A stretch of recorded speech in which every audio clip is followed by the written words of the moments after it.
Soc l'electró de l'Electra. Aquest any us donaré consells per estalviar i fer un ús eficient, segur i sostenible de l'energia. Seguiu-me al meu blog energiaeficient.blogspot.com. L'Electra, la teva energia.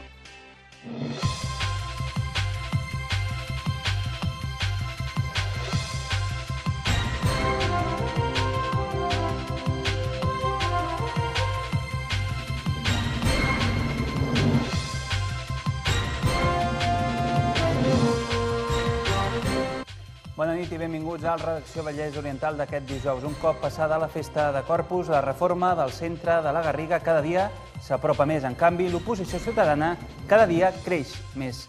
És la notícia més destacada de l'informatiu d'aquest dijous, però n'hi ha d'altres que repassem en titulars. A falta de 20 dies per començar la reforma del centre de la Garriga, creix la polèmica. L'equip de govern informa veïns i comerciants sobre les afectacions, mentre que la plataforma Salvem el Centre s'apropa a les 1.500 signatures per aturar la reforma. Dissabte hi haurà una concentració. Un incendi en un àtic de la principal via urbana de Caldes de Montbui acaba amb nombrosos danys materials en l'edifici i amb 5 persones intoxicades pel fum. Encara es desconeixen les causes i els danys estructurals a l'edifici. Es desallotgen els locals comercials i els 2 blocs d'habitatges contigus. A 5 dies de que s'inicia el Pla de Prevenció d'Incendis de la Generalitat, hem visitat l'estat dels boscos 3 mesos després de la intensa nevada del 8 de març. En Sigfrid Correal, coordinador comarcal dels ADFs al Vallès Oriental, ens ha acompanyat. Com dèiem al començament, un cop que han passat les festes del Corpus a la Garriga, s'apropa més la reforma del centre, que en teoria ha de començar a finals d'aquest mes de juny. Uns treballs que tenen l'oposició directa de la majoria dels grups municipals del municipi i també d'una nova plataforma ciutadana que recull signatures per aturar aquest projecte i que ja en porta gairebé unes 1.500. El govern assegura que amb aquesta reforma s'aposta pel vianant, es milloren les xarxes de subministrament i es fa un centre més modern. El sauló de la plaça de l'Església de la Garriga ha centrat els titulars pel que fa al conflicte de la reforma del centre del poble. Els contraris volen mantenir-ho com un element singular. La proposta del govern, en canvi, vol asfaltar la plaça. Però més enllà del sauló, la reforma del centre sorgeix de la necessitat de restaurar elements antiquats i de prioritzar el vianant. Un objectiu, aconseguir espai pel vianant. Un segon objectiu, reformar tot el que són les instal·lacions dels subministraments. Pensem que és necessari, pensem que arreglar el clavegueram moltes vegades no es veu, però s'ha de fer, és responsabilitat nostra fer-ho. Per tant, aprofitem que això s'ha de fer, doncs hem proposat, evidentment, arreglar-ho i fer-ho més bonic. Aprofitant la reforma es canviarà l'aspecte de les places de l'Església i de la plaça de Can Dax, 2 espais de trobada al centre del poble. El cost del projecte, la seva primera fase, serà de 700.000 euros subvencionats, segons Volvena, en la seva totalitat. És una oportunitat que no podem deixar perdre. Aquestes subvencions no es poden destinar a despesa corrent, s'han de destinar a inversions. Evidentment, hi ha qui pensa que la priorització d'inversions podria ser una altra. Nosaltres creiem que aquesta és prioritària. Per tant, com a equip de govern tenim la responsabilitat de prendre decisions i hem pres aquesta. L'oposició municipal s'ha mostrat contrària en bloc a la reforma. De fet, conformen la majoria del ple. Han demanat un ple extraordinari, però s'ha rebutjat. És necessària una rehabilitació del centre, però no creiem que sigui necessària una rehabilitació o remodelació de les 2 places, la plaça de l'Església i la plaça de Can Dax.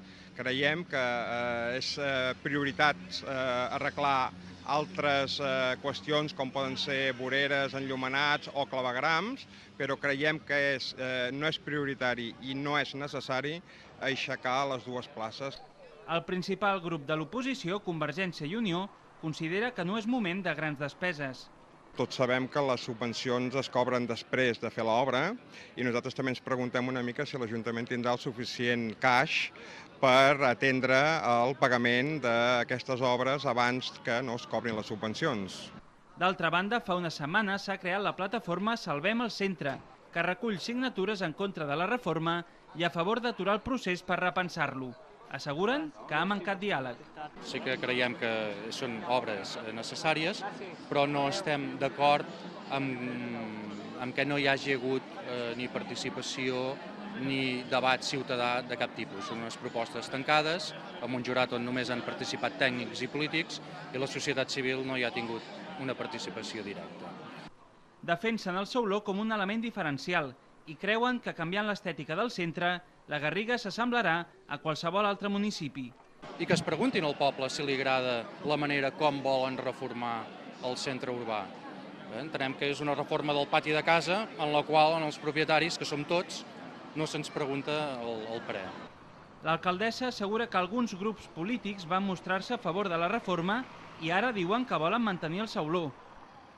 Així mateix, també diu que hi ha alguns que van decidir no participar en el procés. De moment, el govern ha iniciat 3 reunions informatives amb veïns afectats, comerciants i ciutadania en general, reunions per presentar la reforma i explicar els terminis i les possibles molèsties que poden comportar les obres. L'alcaldessa assegura que qualsevol reforma provoca incerteses, però que l'aposta per pacificar el trànsit funcionarà. És cert que qualsevol peatonalització o vianalització d'un espai en qualsevol municipi ha provocat allò de dir què passarà, perquè fins aquí ha pogut arribar el cotxe i ara no hi podrà arribar, què passarà? Podríem arribar a ser el primer municipi en què això no funcionés, evidentment, però en la majoria de municipis que s'ha dut a terme això ha funcionat. Tant l'oposició com la plataforma demanen aturar el projecte i parlar-ne. Tot i així, l'obra està adjudicada i l'inici dels treballs cada cop més a prop. Aquest dissabte els contraris es concentraran a la plaça de l'Església per seguir reclamant l'aturada d'aquest procés.